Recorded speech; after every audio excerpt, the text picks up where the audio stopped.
Hello students, welcome to my channel practice से yoga maths. आज हम इस वीडियो में ये केस स्टडी क्वेश्चन करेंगे जो इसी साल बेसिक पेपर में आया था। ये question class 10 area related to circle chapter में से है और इसी साल क्लास 9 गणिता मंजरी की जो बुक आई है उसमें चैप्टर 6 है पेरीमीटर एंड एरिया, जो सेम कॉन्सेप्ट कवर कर रहा है। तो क्लास 9th वालों के लिए भी ये क्वेश्चन बहुत इंपॉर्टेंट है। तो स्टार्ट करते हैं ये वाला क्वेश्चन जो क्लास 9th और 10th दोनों ही क्लासेस के लिए बहुत इंपॉर्टेंट क्वेश्चन है। Anurag purchased a farm house which is in the form of a semi circle of diameter 70 meters. तो आप ये देख सकते हैं कि ये सेमी सर्कुलर शेप में है और यहाँ पे जो डायमीटर ए बी गिवन है, इसकी लेंथ हमें गिवन है 70 metres. He divides it into 3 parts by taking a point P on the semicircle in such a way that angle PAB is 30 degree. तो वो वहाँ पे बोल रहे हैं कि ये सेमी सर्कुलर पोर्शन पे आर्क पे एक पॉइंट उसने P लिया सो दैट PAB मतलब ये वाला जो एंगल है वो कितना दिया हुआ है हमें 30 degree. Where O is the centre of the semicircle, जो ये O है वो सेमी सर्कल का सेंटर है। तो ये पूरा अगर डायमीटर है हमारे पास तो हम इसका रेडियस निकाल सकते हैं 70 को 2 से डिवाइड करके। उसके बाद उन्होंने बोला है in part 1 he planted saplings of mango tree. ये हमारा पार्ट 1 है, ये पार्ट 2 है, ये पार्ट 3 है। तो 3 पार्ट्स में ये जो लैंड है वो डिवाइड की गई है। तो पार्ट 1 में उसने मैंगो ट्री की सेपलिंग्स प्लांट की है। पार्ट 2 में ये पार्ट 2 है, इसमें टोमेटोज ग्रो किए हैं और पार्ट 3 में ऑरेंजेस, ये पार्ट 3 है, इसमें ऑरेंजेस ग्रो किए हैं। Based on this information answer the following question. तो हमारा फर्स्ट पार्ट है what is the measure of angle POA। So POA के लिए मुझे PO को क्या करना पड़ेगा, ज्वाइन करना पड़ेगा। तो हम यहाँ पे इसको PO को ज्वाइन कर देते हैं। ठीक है, तो अब हमारी किसकी बात हो रही है, P ये वाला, ये हो गया मेरा OP और ये हो गया AP। इस ट्राइंगल की बात हो रही है और इसमें मुझे POA ये वाला एंगल निकालना है। ठीक है, तो आप देख सकते हैं कि यहाँ पे ये जो सेमी सर्कुलर रीजन है ये O सेंटर है, तो OA और OP क्या है, radii of the same circle हो जाता है। तो अगर ये रेडियाई है तो इसका मतलब एंगल 30 ये वाला जो एंगल है इस एंगल के इक्वल हो जाएगा। ठीक है, क्यों, क्योंकि angles opposite to equal sides of a triangle are equal. तो ये 30 है, ये भी 30 हो जाएगा और एंगल सम प्रॉपर्टी से हम एंगल POA निकाल लेंगे। तो हम स्टार्ट करते हैं। In triangle POA, OA is equal to OP, radii of the same circle, which implies angle A is equal to angle P। पहले एंगल P लिखेंगे क्योंकि OA की ऑपोजिट साइड क्या है, हमारी P है। So angle P is equal to angle A, angles opposite to equal sides of a triangle. क्योंकि यहाँ पे मैंने ट्राइंगल मेंशन की है तो मैं एंगल P और एंगल A लिख सकती हूँ, नहीं तो आपको यहाँ पे पूरा एंगल मेंशन करना पड़ता, तो आप ऐसे भी लिख सकते हैं angle OPA is equal to angle OAP। पूरा एंगल लिखेंगे तो वो ज़्यादा बढ़िया रहेगा। ठीक है, तो ये दोनों एंगल्स इक्वल आ गए। So this implies angle OPA is also 30 degrees, क्योंकि ये एंगल तो हमें 30 दिया हुआ है। नाउ इन तीनों एंगल्स का सम कितना है, 180 डिग्री। एंगल सम प्रॉपर्टी है। Now angle AOP plus angle OAP plus angle OPA is equal to 180 degree, angle sum property of a triangle. अब हम वैल्यूज पुट कर देंगे और हमने ये एंगल AOP जिसको हम POA भी बोल सकते हैं, तो यहाँ पे मैं लिख देती हूँ angle POA plus angle 30 degree plus 30 degree is equal to 180 degree. So angle POA की वैल्यू यहाँ से 30 प्लस 30 60 हो गया, 180 माइनस 60 इज 120 डिग्री। तो एंगल POA मेरे पास कितना आ गया, 120 डिग्री आ गया। ये वाला जो एंगल आ गया वो आ गया 120 डिग्री। ठीक है, तो ये मेरा फर्स्ट पार्ट था। स्टार्ट करते हैं सेकेंड पार्ट।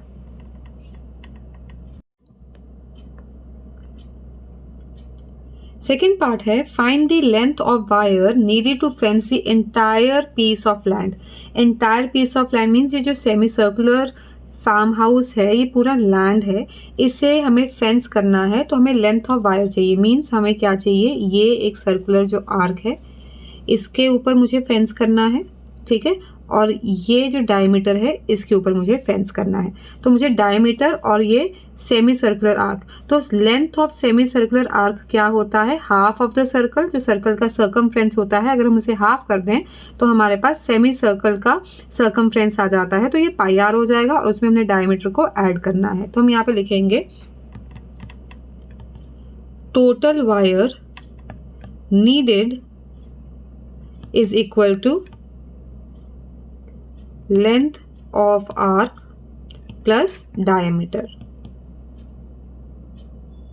तो लेंथ ऑफ आर्क होता है हमारे पास पाई आर और डायमीटर हो गया d।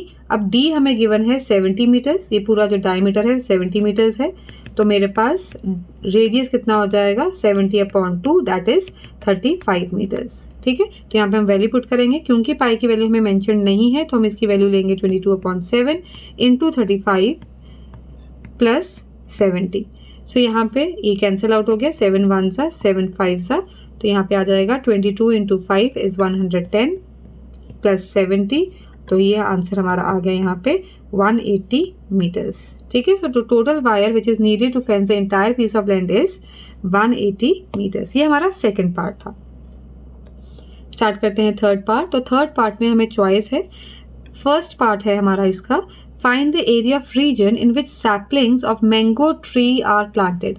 तो हमने अभी स्टार्टिंग में जो हमें इन्फॉर्मेशन गिवन थी उसमें हमें बताया गया था जो ये पार्ट 1 है, जो रीजन 1 है, यहाँ पे मैंगो सैपलिंग्स या मैंगो ट्री की सैपलिंग्स जो है वो ग्रो की गई है यहाँ पे। ठीक है, तो ये जो 1 है आप देख सकते हैं, ये तो क्या बन रहा है, एक सेगमेंट बन रही है। ठीक है, ये एक कॉर्ड है और ये एक आर्क है, तो ये क्या बन गया है, सेगमेंट। तो मुझे इसका एरिया निकालना है। तो मैंने आपको बताया था कि मैंने जो फर्स्ट पार्ट में यहाँ पे पीओ को ज्वाइन किया था। ठीक है ना, तो आप देख सकते हैं कि सेगमेंट का एरिया कैसे निकालेंगे हम। सेगमेंट का एरिया निकालने के लिए पहले मुझे ये जो पूरा सेक्टर बन रहा है, ये जो पूरा सेक्टर है इसका एरिया निकालना पड़ेगा, फिर ये जो ट्राइंगल है इसका एरिया निकालना पड़ेगा, और पूरे सेक्टर में से इस ट्राइंगल का एरिया को मैं सब्ट्रैक्ट कर दूंगी तो मेरे पास इस सेगमेंट का एरिया आ जाएगा। ठीक है, तो हम लिखते हैं area of segment 1 is equal to area of sector, और कौन सा सेक्टर है ये, पीओबी, उसमें से हम माइनस कर रहे हैं एरिया ऑफ ट्राइंगल पीओबी, या ओपीबी लिख देते हैं। सो एरिया ऑफ ट्राइंगल ओपीबी। ठीक है, तो अभी हम दोनों पहले एरिया ऑफ सेक्टर निकालेंगे, फिर एरिया ऑफ ट्राइंगल निकालेंगे, और फिर हम इसमें वैल्यू सब्स्टिट्यूट कर देंगे। ठीक है, तो सबसे पहले हम यहाँ पे हमें एरिया ऑफ सेक्टर निकालने के लिए हमें यहाँ पे ये सेंट्रल एंगल चाहिए। तो हमने क्वेश्चन जो इसी क्वेश्चन का जो फर्स्ट पार्ट था, हमने ये वाला एंगल निकाला था, एंगल POA, जो कि आया था 120 डिग्री। तो बाय लीनियर पेयर हम यहाँ पे ये वाला एंगल POB भी निकाल सकते हैं। 180 में से 120 गया, ये कितना आ जाएगा, 60 डिग्री आ जाएगा, तो उसे हम लिख लेते हैं। So here angle POA plus angle POB is equal to 180 degree. ये बना रहे हैं linear pair. So therefore 120 degree plus angle POB is equal to 180 degree, और यहाँ पे आ गया मेरे पास एंगल POB की वैल्यू 60 डिग्रीज आ गई। ठीक है, तो अब हम एरिया ऑफ सेक्टर निकालेंगे। एरिया ऑफ सेक्टर का फॉर्मूला आप सबको पता है। सो एरिया ऑफ सेक्टर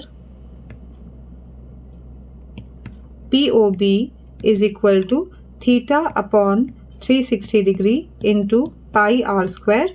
तो थीटा हमने निकाला 60 डिग्रीज, तो 60 degrees upon 360 degrees into 22/7 into 35 into 35। ठीक है, अब हमारी कैंसिलेशन हो जाएगी। 61 ज़ा 66 ज़ा 7 1 ज़ा 7 7 5 ज़ा 35 2 3 ज़ा 6 और 2 11 ज़ा 22, और हमारी कोई कटिंग हो नहीं रही है, तो यहाँ पे 11 5 ज़ा 55 आ जाता है, और 55 को जब आप 35 से मल्टीप्लाई करेंगे तो आपके पास आएगा 1925/3।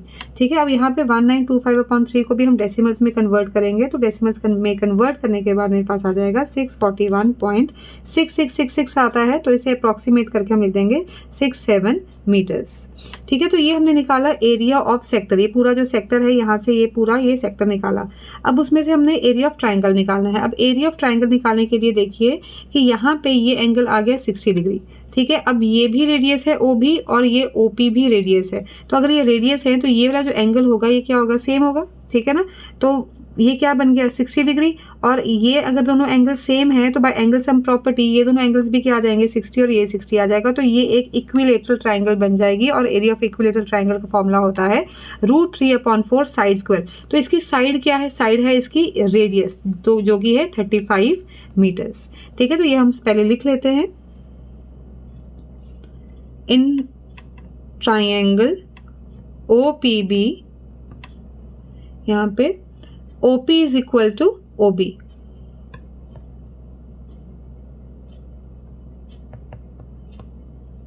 radii, so which implies, यहाँ पे हम अगर एंगल्स के नाम दे देते हैं वो इजी हो जाएगा। यहाँ पे दे देते हैं इसको 1, इसको दे देते हैं 2, ठीक है। So angle 2 is equal to angle 1 और इसका रीजन है angles opposite to equal sides. तो हम सिंपली लिख सकते हैं कि by angle sum property, angle 1 is equal to angle 2 is equal to 60 degree. So therefore triangle OPB is an equilateral triangle, क्योंकि each angle क्या बन गया हमारा 60 degree, so it is an equilateral triangle. So therefore area of triangle OPB is equal to √3/4 side square. तो यहाँ पे side की हमारी रेडियस है तो √3/4 आर स्क्वायर लिख देते हैं। सो √3/4 रेडियस है हमारा 35, सो 35 × 35। अब यहाँ पे हम √3 की वैल्यू पुट करेंगे 1.732 अप्रॉक्सीमेट वैल्यू यही लिया करते हैं हम, इंटू 35 होता है मेरा 1225। तो यहाँ पे जब हम इसे 1.732 को 1225 के साथ मल्टीप्लाई करेंगे और 4 के साथ डिवाइड करेंगे तो हमारे पास अप्रॉक्सीमेट वैल्यू आ जाएगी यहाँ पे 530.425 मीटर स्क्वायर, ठीक है। तो उसके बाद हमने एरिया ऑफ सेगमेंट निकालना है। सो एरिया ऑफ सेगमेंट 1 वो कैसे निकलेगा, सेक्टर के एरिया में से ट्राइंगल का एरिया सब्ट्रैक्ट करना था। तो सेक्टर का एरिया आया था 641.67, सो हम लिखेंगे 641.67, उसमें से 530.425 हम सब्ट्रैक्ट करेंगे और सब्ट्रैक्ट करके हमारे पास आ जाएगा 111.245 मीटर स्क्वायर। यूनिट्स लगाना बहुत इंपॉर्टेंट है, नहीं तो आपके मार्क्स कट जाएंगे। तो ये था हमारा first part of third part, मतलब ए जो ऑप्शन का जो ए पार्ट था वो था, ये 2 मार्क का क्वेश्चन था, ठीक है। तो इसमें चॉइस है, इसका बी पार्ट है हमारे पास। बी पार्ट है find the length of the wire needed to fence the region 3। Region 3 कौन सा, ये वाला, ये हमारा रीजन 3 है। इसको अगर फेंस करना है तो कितनी लेंथ लगेगी। तो देखो जो हमें फेंस करना है उसमें एक तो ये आर्क यूज हो रही है AP, ठीक है, और ये एक कॉर्ड यूज हो रही है AP, आर्क AP और कॉर्ड AP। तो यहाँ पे सबसे पहले हम इसको ज्वाइन कर देते हैं PO को, जैसे हमने पहले किया हुआ था। तो यहाँ पे ये एक सेक्टर है, ठीक है ना, ये पूरा सेक्टर बन गया है। इसका एंगल हम पहले ही निकाल चुके हैं 120 डिग्री। तो ये हम यहाँ पे लेंथ ऑफ द आर्क निकाल सकते हैं। सेंट्रल एंगल है 120 डिग्री, फॉर्मूला होता है θ/360 × 2πr।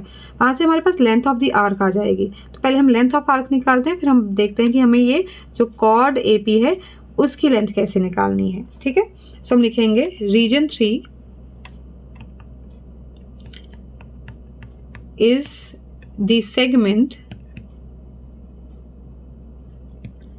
bounded by chord AP and arc AP, ठीक है ना, chord AP and arc AP. So length of arc AP is equal to θ/360 degree into 2πr, और यहाँ पे थीटा क्या है 120। So 120 degree upon 360 degree into 2 into 22/7 into 35। तो यहाँ पे आ जाएगा मेरे पास 121 ज़ा 123 ज़ा 7 1 ज़ा 7 5 ज़ा। इसके बाद और कटिंग नहीं हो रही है, तो यहाँ पे जब हम इसे मल्टीप्लाई करेंगे सबको तो यहाँ पे मेरे पास आ जाएगा, ये आ जाएगा 10 5 2 ज़ा 10 220/3, ठीक है। जब हम इसे डिवाइड करेंगे तो अप्रॉक्सीमेट वैल्यू आ जाएगी 73.3 बार आ रहा है। सो 333 कंटिन्यू हो रहा है, तो approximately we can write down 73.33 metres, ठीक है। अब हमने यहाँ पे AP की लेंथ निकालनी है, ठीक है ना, इस ट्राइंगल में हमने AP की लेंथ निकालनी है। तो अब ये AP की लेंथ निकालने के लिए हम क्या कर सकते हैं, सबसे पहले अब क्वेश्चन हमारा ये है कि हम AP की लेंथ निकालने के लिए क्या कर सकते हैं। देखो तो ये हमारी पूरी ट्राइंगल है, यहाँ पे देखिए, देखो ये इस ट्राइंगल में हम कुछ नहीं कर सकते क्योंकि ये राइट एंगल ट्राइंगल नहीं है। बट अगर मैं ये पूरी ट्राइंगल लूँ, ये वाली ट्राइंगल लूँ, तो ये जो एंगल है ये कितना है 90 degree. Angle in a semi circle is a right angle, तो ये 90 डिग्री है, ठीक है। और मुझे ये वाली लेंथ पता है, ये लेंथ हमारे पास है 70 मीटर्स, ठीक है, ये 90 डिग्री है तो इसके ऑपोजिट वाली साइड क्या होगी, हाइपोटेन्यूज हो गई। ये एंगल भी मुझे पता है, कितना एंगल गिवन है हमें, ये 30 डिग्रीज गिवन है, ठीक है ना, ये एंगल है 30 डिग्रीज। तो 90 डिग्री के ऑपोजिट हो गया हाइपोटेन्यूज, मुझे AP निकालना है, तो ये बेस हो गया, ये हो गया मेरा बेस, ये हो गया मेरा हाइपोटेन्यूज, ये एंगल मुझे पता है और ये राइट एंगल ट्राइंगल। तो मैं इसमें ट्रिग्नोमेट्री लगा के cos 30 लगा के, जो कि होता है बेस अपॉन हाइपोटेन्यूज, मैं ये AP की वैल्यू निकाल सकती हूँ। तो आपको ये सोचना है कि आपको जो ये लेंथ AP है ये कैसे निकालनी है, ठीक है। तो हम यहाँ पे लिखेंगे now angle APB is equal to 90 degree, angle in a semicircle, ठीक है, angle in a semicircle is a right angle, वो हमें पता है। So in triangle APB cos 30 degree is equal to base upon hypotenuse, तो यहाँ पे base है मेरा AP और हाइपोटेन्यूज क्या है, AB, ठीक है। तो यहाँ पे cos 30 की वैल्यू होती है √3/2 और AP एज इट इज, और AB है मेरा डायमीटर जो कि हाइपोटेन्यूज है यहाँ पे 70। तो यहाँ पे हम क्रॉस मल्टीप्लाई करेंगे और मेरे पास आ जाएगा 2AP is equal to 70 into √3 और 2 यहाँ पे आके डिवाइड हो जाएगा। सो AP की वैल्यू आ गई मेरे पास 70 इंटू √3 अपॉन 2। सो 2 1 ज़ा 2 35 ज़ा, तो ये आ गया AP इज इक्वल टू 35 √3। तो यहाँ पे हम √3 की वैल्यू पुट करेंगे, तो हम यहाँ पे लिखेंगे AP is equal to 35 into 1.732। So the approximate value यहाँ पे AP की आ जाएगी हमारे पास 60.62 मीटर्स, ठीक है। तो ये AP जो है ये मेरी यहाँ पे इसकी लेंथ आ गई और आर्क की भी हमने लेंथ निकाल दी। तो हमने हमारा क्वेश्चन क्या है, find the length of the wire needed to fence the region 3। तो हम total length of wire required या टोटल फेंसिंग फॉर रीजन 3 हम यहाँ पे लिखेंगे, दोनों को ऐड कर देंगे 73.33 एंड 60.62। तो हम लिखेंगे total fencing for region 3 is equal to 73.33 meters plus 60.62 meters, और ये आ जाएगा मेरे पास इन दोनों को ऐड करके 133.95 मीटर्स, और ये अप्रॉक्स वैल्यू है, ठीक है। तो ये मेरा B ऑप्शन थी थर्ड पार्ट की, ये भी 2 मार्क्स का था। तो जो फर्स्ट पार्ट और सेकंड पार्ट थे वो थोड़े स्मॉल क्वेश्चंस थे, स्मॉल पार्ट्स थे, तो वो 1 मार्क के थे। देखिए यहाँ पे ये भी 1 मार्क का था सेकंड पार्ट, और ये जो फर्स्ट पार्ट था ये भी 1 मार्क का था। पर जो ये जो बाकी के लास्ट के थर्ड पार्ट के जो दोनों पार्ट्स थे वो हमारे 2 मार्क्स के थे, और इसी वजह से उसमें क्या थी, चॉइस थी। तो इसी के साथ ही आपका क्वेश्चन फिनिश होता है। आई होप आपको समझ में आया होगा। So like, share, comment, subscribe to my YouTube channel practice सही होगा मैथ्स। Thank you.